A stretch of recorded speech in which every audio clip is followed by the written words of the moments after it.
Page 31, Evening Stroll. Hang on to your socks, it's getting heavy here.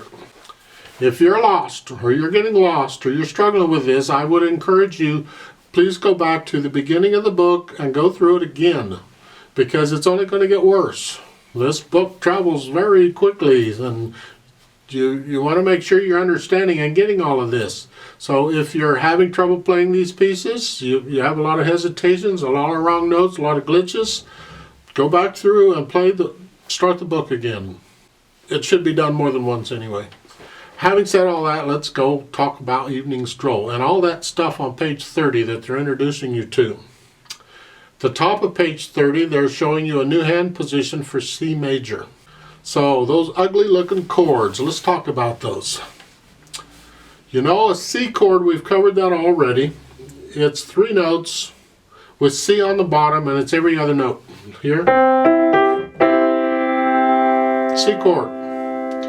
Well, there's different arrangements of this. As long as I play the same letter names, I can play any arrangement. It's got C, E, and G. I can go an E, G, and put the C on top. It's still a C chord. Or I can put the E on top. Still a C chord. So at the top of page 30, the first chord in the C major thing, it's a C chord, but it has the G on the bottom.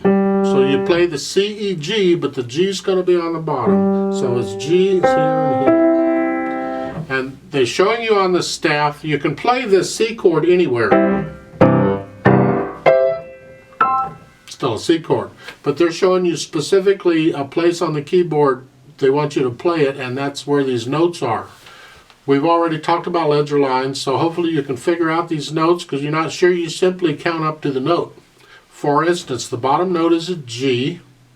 The next note, hopefully you know that's a middle C. You should know that by now. It's got 1 ledger line above the staff. That's middle C in bass clef. And the top note is on the 2nd ledger line above. Well, that's the 1st ledger line, and the ledger lines go every other note. Just like the spaces go every other note, but they're the other notes. So a ledger line, if this is a ledger, that's 1 ledger line, that would be 2, 3, 4, 5, 6, etc. So it works, they all work the same way. That's 2 ledger lines, so it's here, it would be an E.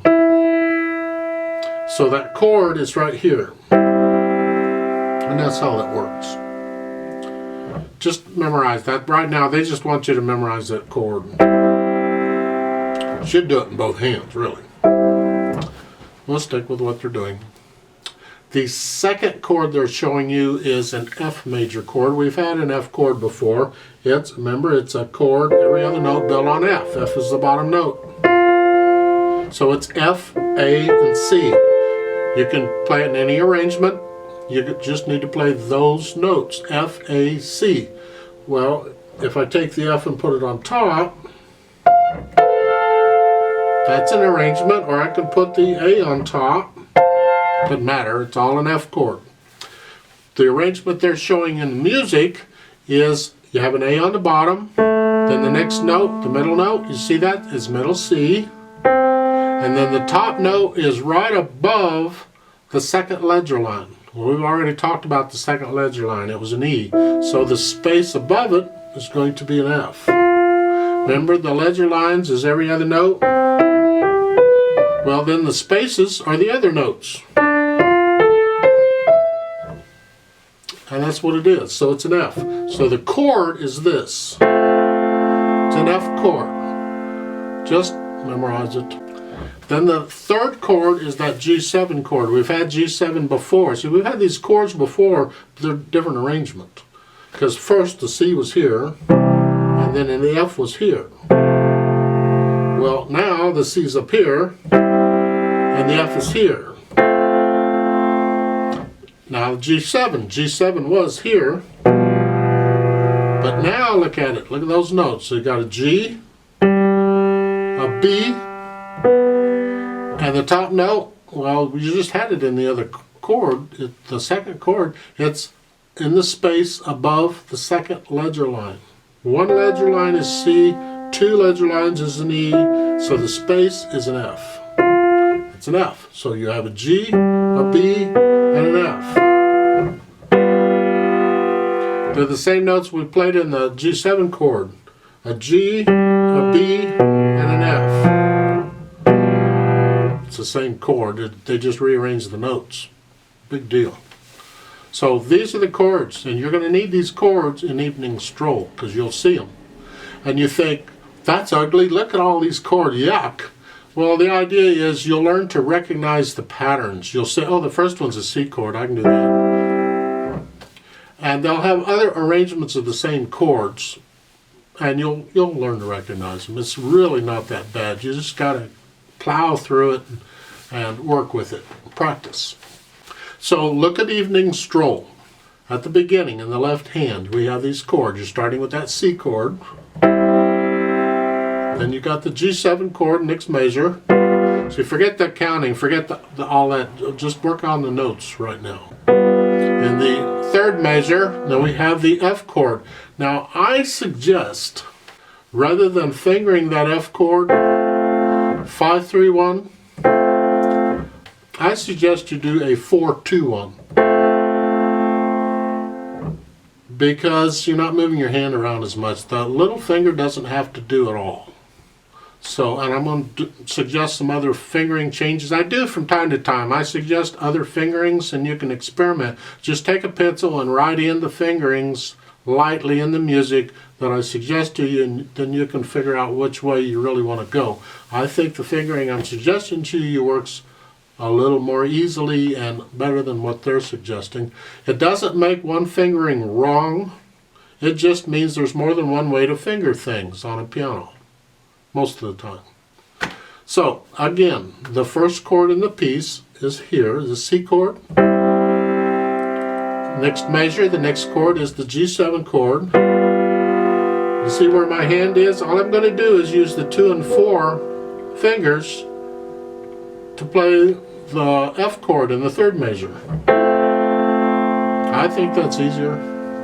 Then back to the G7 chord and the 1 chord. Last measure of the first line there on Evening Stroll, that ugly looking chord, finger numbers won't help you. You got to read the notes. You read them one at a time, just build it up. You have a G, an A, and a C sharp. That's the chord. They're telling you it's an A7 chord, don't worry about that right now, just get the notes. And then to the next measure. You have to work these things out very carefully. Look at the second line, the last measure, the second line. Left hand. You have a rest, and then you have a middle C. And then you have a 2-note chord, and it's the A and the F.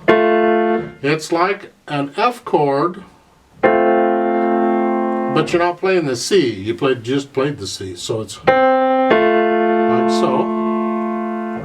In the first measure of the third line, it's like a C chord, but like a broken chord here. Next measure is that D. So if you work these out, suddenly it starts to make sense. Oh, I can do that. Then also on page 30, they are introducing you to a natural sign. We've had the sharp sign. Now it's a natural sign. Natural sign is also called an accidental, shows as sharp. And it simply means play the natural note. In Evening Stroll, 4th line down, first measure, right hand, you have an F sharp there. The notes in the measure are D, E, F sharp, D. Then in the next measure, you have a G, and they're giving you a natural sign in parentheses. Means it's not a sharp anymore, it's a natural. Just play the natural note, F natural. And that's really all a natural sign is. It just takes away that sharp. Now there's a rule on these accidentals, and I've said it before, I'll say it some more. That is, when it's introduced in the music like this, like in that first measure, the fourth line there, you have an F sharp. It appears, it's not, what I'm saying, it's not in the key signature. This is something that's in the music, written in. The rule is it applies from that point on to the rest of the measure, and only that. So that F sharp only applies in that measure. If there were any more Fs in that measure, they would also be sharped. There aren't, so we don't have to worry about it. But once you cross the bar line, it cancels out, it's no good anymore. Well, that means in the next measure, when you play the F, it's going to be a natural anyway. You don't need the natural sign to tell you that. It should be a natural. And that's why they put it in parentheses. It's just reminding you, oh, by the way, this is a natural. And a lot of music, you'll see this on a lot of music where you know, or you should know something is a natural or a sharp or whatever, but they're just reminding you it is, and they'll put it in parentheses. And that's the stuff on page 30. I haven't actually read the stuff, I'm just telling you what I think is there. If you have questions, you're welcome to ask me. There is one little fingering suggestion I will make for the left hand, and that is down on the fourth line down in the second measure. You're starting out playing the G with the fourth finger. If you stick with this hand position, you're going to play the B, the last note in that measure, with second finger. Then you're a little off because you got a chord coming up. It doesn't work very well. So I recommend you play that last note in that measure, the B, with third finger, because that puts you in position for the chord. So the notes are for the measure is this.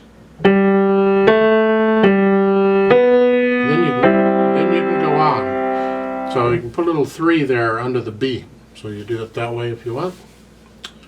Now there is an alternate fingering, which you can try and see if you like. For a chord, it happens in various places, but I'm going to use the last measure of the first line. The left hand, you have this chord, the G, A, and F sharp. I have a tendency, from my own fingering style that I've learned years ago, is I don't generally put a thumb on a black note if I don't have to. And so when I get a chord like this, rather than their fingering, I typically finger this with 5, 4, 2. Because the chord right before it is this chord, the C chord. And I can go into that chord this way. It's fine for me. Then I have to move a little bit for the next chord, the F chord. So you can experiment with which fingering you like and which you think is better. It's up to you. We'll talk about the right hand. At the beginning of this piece, you have a quarter rest on the right hand. That means right hand's going to be quiet for one count. So the left hand's going to play the chord on beat 1, and then on beat 2, the right hand comes in with the C as the left hand holds that chord down. It's fine, not difficult. We'll look at measure 2. We got eighth notes. 1 and 2 and all that. So it's measure 2, right hand. 1 and 2 and 3 and 4. You see the tie? So you don't play 1 because they're tied together. So you just hang on to the first D. 1 and that's it. So it's 1 and 2 and 3 and 4 and that happens on a lot of places. Different notes, same rhythm. Take a look at the second line and the last 2 measures. That's the second ending. It's the right hand, thumb's on C, and then you have a quarter rest, and then quarter note C, and then they want you to play the F with the third finger. So you got to move your hand up a little bit, leave your thumb where it's at, so move your hand up to get your third finger on the F. And then you can move the thumb up and keep going. Now, third line, second measure, that's where we're at. We just played the D with the thumb. And we're going to cross over to play the B with second finger. And then the thumb again on a C. It may seem a little awkward. Kind of is, but sometimes it is, so work on that fingering. The fingering, just use the fingering they've got, just work on it. I think the rest of the right hand you can get pretty much. You There's no gotchas, as I would say in there. You just play the notes and follow the fingering they've got. For the road map on it, where do you go in? Again, they put a reverse repeat sign at the beginning. It's unnecessary, you don't need it. You're going to get to the second line on the first ending. There's a repeat sign. You're going to repeat back to the reverse repeat sign, but as I said, they don't need it because it's at the beginning. You're going to repeat back to the beginning anyway. And you're going to play the first line again, and you're going to play the first two measures of the second line again. Then you're going to skip the first ending, jump over to the second ending and start there, and then play the rest of the piece. And that's how that works. So when we do the play with me section, that's how we're going to do it. Now this is a brightly thing they're saying, brightly, which to me means kind of fast. It's not real fast, it's just a happy thing. I don't know how fast that is. You decide what you think it should be.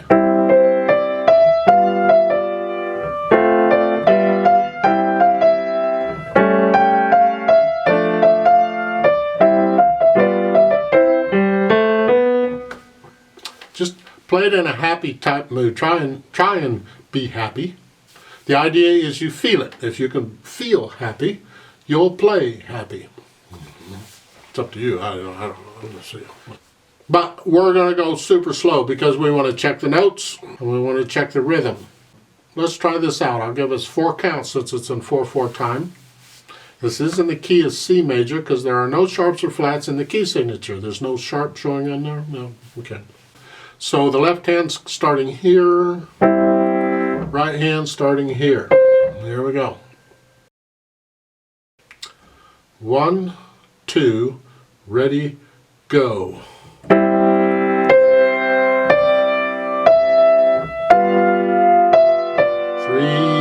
4.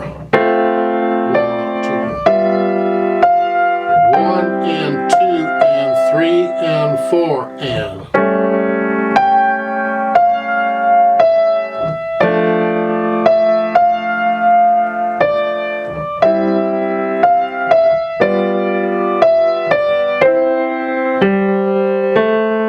Repeat.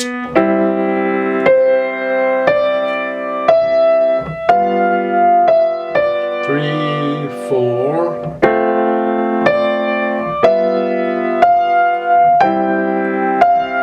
3, 4.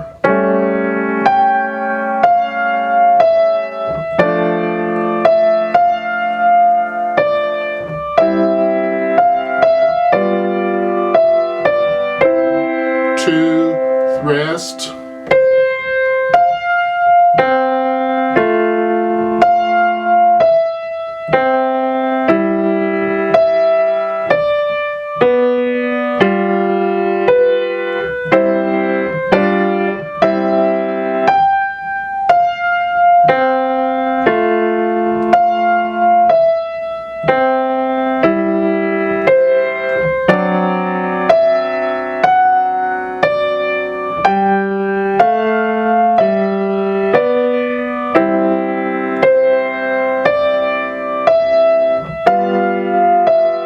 3 and 4 in.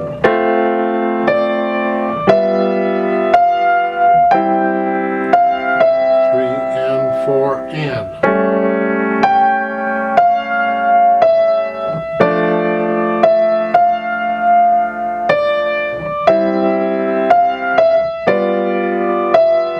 1, 2, 3, rest.